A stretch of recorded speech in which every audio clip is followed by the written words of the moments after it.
ఇవాళ జరిగిన ఆంధ్రప్రదేశ్ క్యాబినెట్ విషయంలో మెయిన్గా చెప్పుకోదలిచింది సోషల్ మీడియాలో ఫేక్ ప్రచారానికి కట్టడి చేయడం కోసం కార్యాచరణ చేస్తామని చెప్పినట్టు సమాచారం ఉంది. దాని గురించి ఇప్పుడు మనం పూర్తిగా తెలుసుకుందాం. ఆంధ్రప్రదేశ్ క్యాబినెట్ కమిటీ అయితే దీని మీద సీరియస్ నిర్ణయం తీసుకుందని చెప్తా ఉన్నారండి.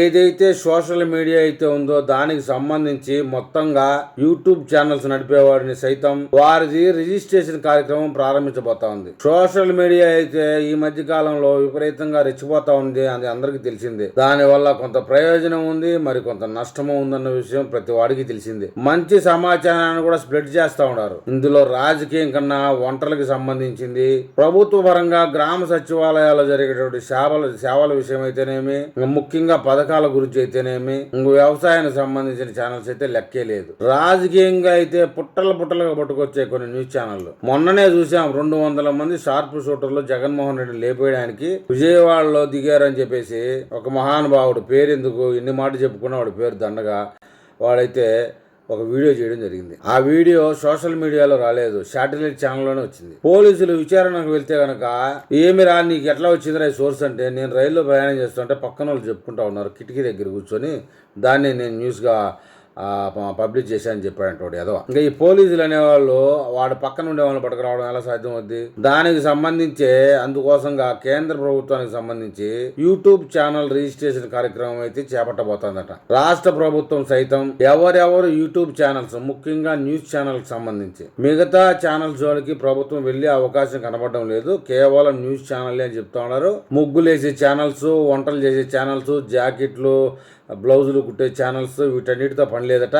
జంతువులకు సంబంధించి, లారీ డ్రైవర్లకు సంబంధించి, ఎవడైనా వెటకారంగా చేసుకునే వాడి గురించి కూడా పని లేదు. కేవలం వార్తా ఛానల్కి సంబంధించే వాటి గురించి కొన్ని రూల్స్ అండ్ రెగ్యులేషన్ ఏర్పాటు చేయడానికి అయితే మంత్రివర్గ సమావేశంలో ఒక ఉపసంఘాన్ని అయితే ఏర్పాటు చేయబోతా ఉన్నారట. న్యూస్ ఛానల్స్ ఎవరైతే నడుపుతా ఉన్నారో వారి సమాచారాన్ని అంతా రాష్ట్ర ప్రభుత్వానికి ఇచ్చి వారి కంటెంట్ ఏందనే విషయం మీద కూడా రాష్ట్ర ప్రభుత్వం స్కాన్ చేయబోతోంది. రోజువారీ ప్రభుత్వానికి వ్యతిరేకంగా ప్రసారం చేసినా పర్వాలేదు, లేనిపోని న్యూస్ ని ప్రొవైడ్ చేయడమే ప్రాబ్లం. ఇదో మొన్నవాళ్ళలాగా 200 మంది షార్ప్ షూటర్లు దిగారు, మాజీ ముఖ్యమంత్రిని చంపడానికి ప్రయత్నం చేశారని భయోత్పాదకమైనటువంటి వీడియోలు సృష్టించే మటుకు పనిష్మెంట్ తప్పదు. కూటమి ప్రభుత్వం ఏదైతే ఉందో, అంటే ఈ కూటమి ప్రభుత్వం అధికారంలోకి రాకముందు రకరకాల విపరీతమైన ప్రచారాలు జరిగాయి. అధికారంలోకి వచ్చిన తర్వాత కూడా ఆ పేటీఎం బ్యాచ్ ఇప్పటికీ అదే ప్రచారం చేస్తూ ఉన్నారు. దానిని నియంత్రించడం కూటమి ప్రభుత్వానికి చాలా ఇబ్బందిగా ఉంది. ఇంకా 2019 నుంచి 2019 వరకు టీడీపీ అయితే అధికారంలో ఉంటుంది కాబట్టి,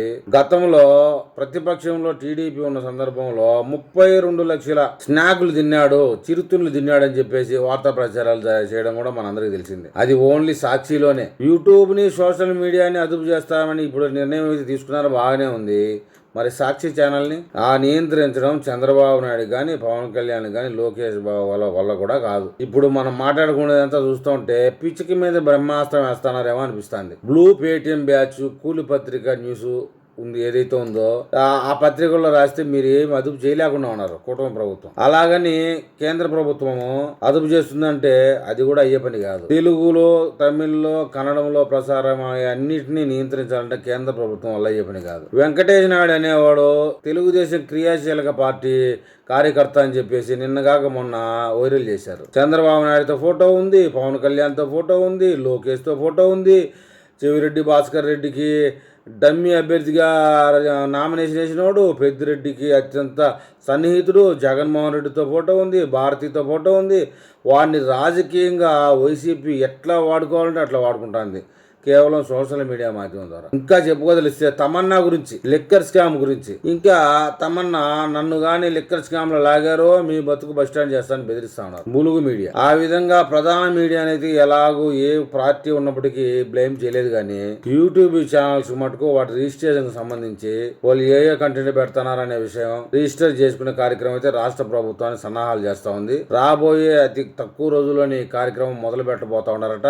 దీనికోసంగా ప్రత్యేకించి మంత్రివర్గ ఉపసంఘాన్ని కూడా ఏర్పాటు చేయబోతా ఉన్నట్టు తెలుస్తా ఉంది. ఆ తర్వాత ఈ ఛానల్స్ మీద కొన్ని రూల్స్ అండ్ రెగ్యులేషన్స్ పెడతారటండి. ఆ రూల్స్ అండ్ రెగ్యులేషన్స్ ఏంటి తెలిసిన తర్వాత నేను మళ్ళీ ఒక వీడియో చేస్తాను. ఆ వీడియో మీకు చేరాలంటే నా ఛానల్ సబ్స్క్రైబ్ చేయండి, లైక్ చేయండి. మీరు ఏదైనా తెలపాలంటే కామెంట్ రూపంలో తెలపండి.